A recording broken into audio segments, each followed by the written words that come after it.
3 nəfər adam qılınc götürüb gəlib Peyğəmbəri öldürməyə. Özü düşmənçilik səbəbindən. Peyğəmbər sallallahu əleyhissalamı göndərir, deyir, get, onların ikisini öldür, birini filan əlamətlərdə olanını nəbadə öldürəsən.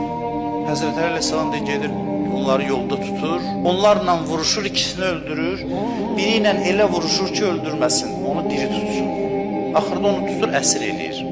O deyir, xahiş edirəm, məni öldür, mən özümə ar bilirəm, sən əsir düşüm, müsəlmanların yanına getmə. Deyir, mən səni öldürməyəcəm, aparıram səni Peyğəmbərin yanına.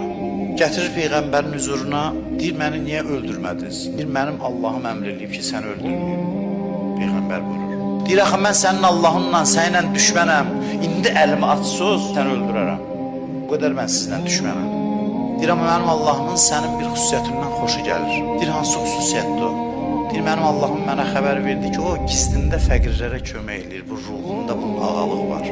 Allahın bu əməlindən xoşu gəlib sənin. Deyir, fikrə getdi, dedi, oradan sənin Allahın belə gözəl Allahdır, dedi, bəli, mənim Allahım bu. Dedi, onda öyrət mənə, ona iman gətirim, yolunu öyrət. Orada şəhadət gətirir, müsəlman olur. Demək istəyir ki, adam bəzən bilmir, elə bilir Peyğəmbərlə düşməndir. Onların içində o fəzilətləri tapıb çıxartmalıyıq, tez təkfir eləməli deyilik.